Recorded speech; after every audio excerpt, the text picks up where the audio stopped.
What's up, guys? Cipher Pol 808 back again with another One Piece video. Very excited. We getting caught up to the One Piece manga today, chapter 1014. This will get me all caught up and get me ready for the next chapter coming out. So let's jump right in. Chapter 1014, The Ham. So starting off, we got Trafalgar Law puzzling over riddle in front of a painted tiger screen by Takashi. Okay, so we got Law, little tiger screen, and says, capture the tiger on the screen.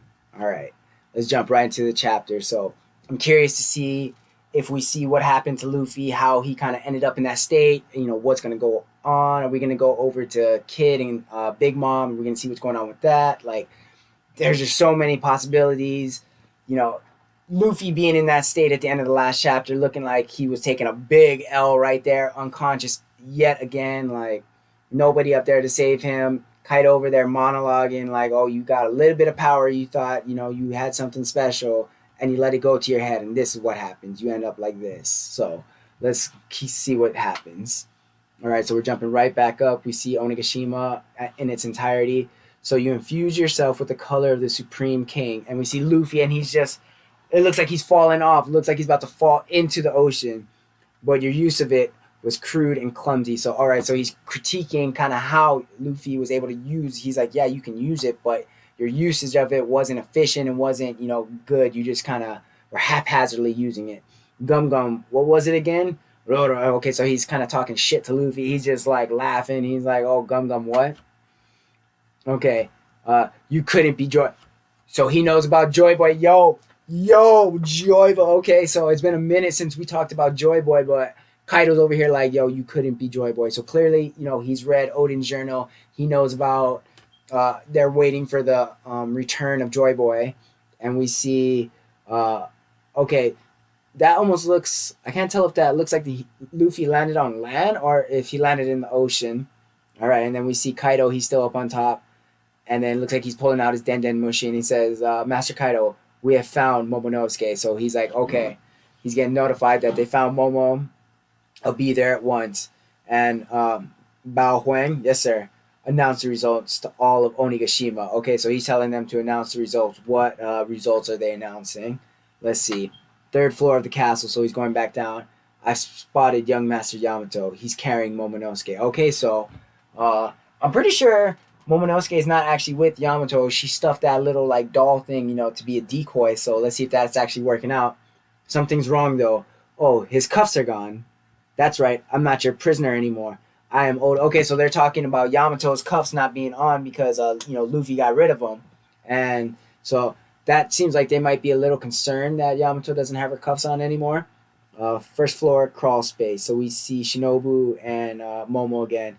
Shinobu, yes, it would seem that I truly must not die. So whatever Momo is reading in his father's journal, it's making him realize like I absolutely cannot die here. I cannot die right now.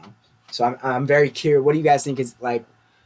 Is it because he's going to be the one to help usher in this dawn to bring in Joy Boy and potentially bring about the end of the world government or reform of the world government and get rid of just so much crazy possibilities right now. Like what is in there? What do you mean? Of course you mustn't die. And Shinobu's like kind of like, yo, of course not. You're gonna be our future, leader. You can't die right now. And what is that? Who is it? Uh-huh. What is it now? So Momo's kind of, having a little spastic attack right now because clearly he read something and he's not sure who or what it is, and he feels like maybe he should know. Okay, and then we're going back down to the performance floor, Skull Dome right now. So we see Queen is getting body slammed by Chopper right now. Like Chopper just grabbed Queen by the head and is just throwing him by his long neck in his Brachiosaurus form or whatever it is. And we see Chopper looks like he's got some arrows still in his back right now. Like he's taking some damage, but he's looking like he's going pretty beast mode. Like he's in full monster point. All right, what do we have? Serves you right, Queen, you backstabber. Okay, so the people that are up on this floor are, even though they're Kaido's men, they're actually on Chopper's side because Chopper was the one that found the antidote and was able to give it to them and save everyone from becoming an ice oni.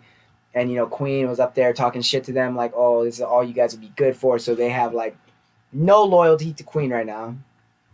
What do we have here? A guy who's winning wouldn't be panting like that. Raccoon dog. So Queen's still just talking shit to him. Or no, who is this? Oh no, this is Peril Sparrow. Okay, so Peril Sparrow over here, but we know that I think Neko's gonna come and deal with Peril Sparrow. Let's see how long you can hold out, Perorin. Damn it, nothing seems to hurt Queen. I'm finally able to extend my monster time, and I already have less than 10 minutes left. So, Chopper, even though he's gotten better at Monster Point, it still has its limitations.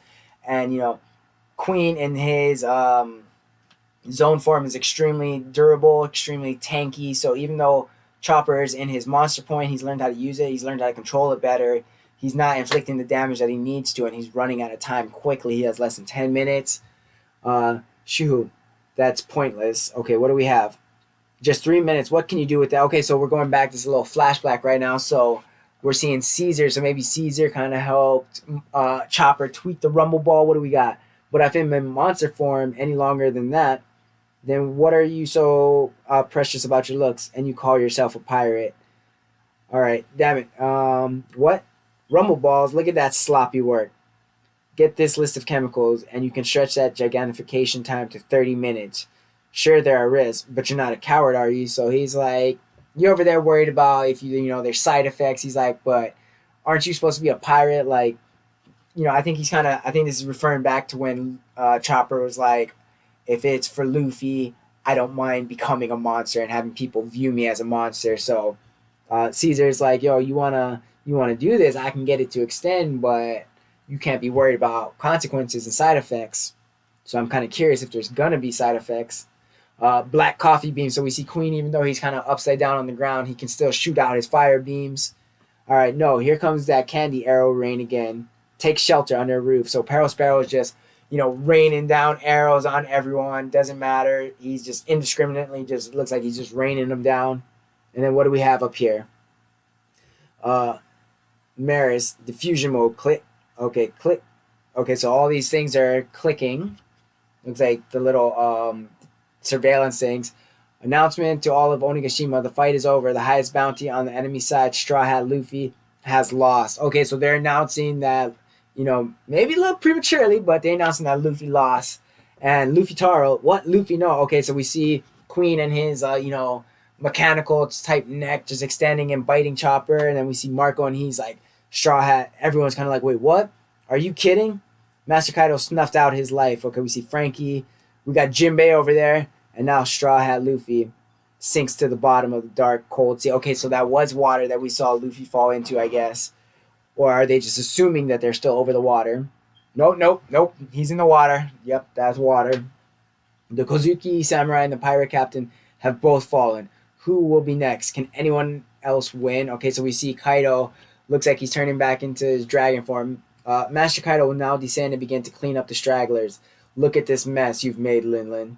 But heed closely, for Master Kaido will allow you to surrender. Okay, so they're announcing like, if you guys may have fought against us, but Kaido will let you surrender, probably under the guise of joining his crew. So we're jumping down. We got Law, and he looks like he's got this grimace on his face. And Mama, did you hear that? Like I care what happens to that idiot. Big Brother Luffy. Okay, so that was Kid. He's like, what do I care what happens to Luffy? And then we see Nami and Usopp and Tama's just like freaking out because she hears that, Luffy lost. Only those who raise their arms in surrender and compliance will be spared and lives and allowed to serve as followers. So we see Robin, we got Brook, we got Sanji, we got Zoro. He's like, screw that. They're all just kind of like, screw that. They're not going to, serve under Kaido. Like, Luffy is their captain. They will never betray Luffy. All right, what do we got here? Passage to first floor crawl space. Okay, so we got Kanjuros. Okay, so this traitor's piece of crap over here. He's over here looking for Momo. You have lost this battle. The outcome is clear. Straw Hat Luffy has lost. Lord Momonosuke, that's one of the mares, or Marys, whatever, however you say that. If that's here, then this is bad, right? Master Kin, Lord Momonosuke. So Kinemon's with them. He's made it to them. What is the matter, my lord? And we got Kiku. She's there too. Kinemon, we must tell everyone. There's a frog over there. Hey, Momonosuke, I'm so glad to see you again. So we see Kanjuro. He's, I guess, made another painting, or if he painted himself to look like, Odin. What do we got? Huh? It can't be Lord Odin. And you too, Shinobu. Okay, so he's trying to pull his guys on them again since they weren't there. Not again. And we see Momo, he's getting all excited. It's not him. So Kiku's rushing in. Kiku feels like she's got to redeem herself for allowing him, Kanjuro, to live before when she gave him mercy. So she's like, nope, I'm going to kill you this time. You must not watch. Father, get back, Shinobu. It's an imposter. Not once, but twice, you show us these mocking lies. So not only is, he a traitor, but now he's kind of mocking the memory of Odin and using that against them. And this is the second time that he's done it, and Kiku is just not having it. What do you mean, Kiku? Why are you so angry? It's me. And, he's still kind of playing at it. After what you did to Ashura, okay, so she, pissed. I don't blame you for going soft. He was our friend. Stop, Kiku. What are you doing? Don't use his body to call this one's name Kanjuro. Is this some kind of joke, Kiku? I'm the man who took you and Izo in, so, he's just really sticking to it. And it says, do you have parents? And that right there, that hesitation, could you really cut me down? And we just see the sword going right through Kiku. Bro. And Kiku just looking at him like couldn't do it, hesitated. Kind of reminds me of like Fullmetal Alchemist when envy turns into like a person that they care about so that they won't shoot, like that split second hesitation that when you see the face of someone you love, you can't act. And then we see Shinobu and we see Kinemon, they're just looking on. I cannot, Master Kin, this one cannot do it. It's only fair. The wound you already gave me will prove fatal, Kiku. And so Kanjuro's like, you already wounded me. I'm going to die. I'm just not dead yet. Kanjuro. And we see Kiku. She kind of falls down to her knees. And Momo's like, wait, what's going on? Kanjuro. And we see Kinemon catching Kiku right there as Kiku kind of is collapsing backwards. Master Kin, Kiku. This one has failed. But if the fallen snow is melting, then surely the hour of dawn is close at hand. Don't talk nonsense. No, I'm sure the light of Wano's dawn will shine all the way down to the underworld. So Kiku, I think, has kind of resigned herself to be dead. And then Kinemon's like, slicing Kanjuro as he's coming in. And I don't think Kanjuro is going to be walking away. Oh, isn't that right? And we see Kanjuro just kind of falling down. That's it. If anyone should close the curtains on my act, we're taking in this freak Odin. It ought to be you. So he's like, I think even though, wait, let's see. After all, on stage, we're always best of friends. Yeah, so even though it was an act, his whole life was an act. So a part of him really is friends with, Kinemon and even the other scabbards. Like, he literally lived his entire life as this act. So it's only makes sense that a certain portion of it, would be real to him. And then we see Momo, he's looking over there. Oh, shit. Kaido just showed up and he's just right in front of them. And what do we got? We got Kaido and he's just coming in, like coming down on them. And we see Kinemon right there. I think Shinobu's trying to run off with Momo. And we just see Kinemon staring him down. And Kaido just is bringing that Kanumbo down. What do we got? Right on top of Kinemon. Oh my god. So Momo's running away. Kinemon. Onigashima reaches the Wano mainland. So right as Luffy gets knocked out, right before they reach the mainland, Kaido shows up right in front of Momo. Like, what the hell is going on right now? Like, dude, Kiku, I don't know if Kiku's dead, but she is extremely messed up. She already lost the arm, a lot of blood from that. Now she just totally got stabbed. Like, it's what? And then Kanjuro he just came in and died, but a portion of you still kind of feels bad for him, or, still kind of likes him because you realize a little bit of him acknowledges that not everything was a lie. They were the best of friends, quote unquote. So, oh my god, I can't wait to see what's coming in this next chapter. I'm gonna say it's gonna be the submarine. What do you guys think? You think Lost Submarine is gonna come in clutch? It's gonna be the one to save Luffy and kind of catch him as he's falling down, and be the one to bring him back into this fight. Is Kid gonna be able to take on Big Mom? What's gonna happen is Kaido gonna get his hands on Momonosuke again, because I highly doubt if he gets his hands on him that he's gonna like, you know, let him live. He's probably just gonna rip his head off like right on the spot. Like, bro, this was a legit chapter. If you guys enjoyed this, like the video, subscribe to the channel if you want to see more content, and have a wonderful day.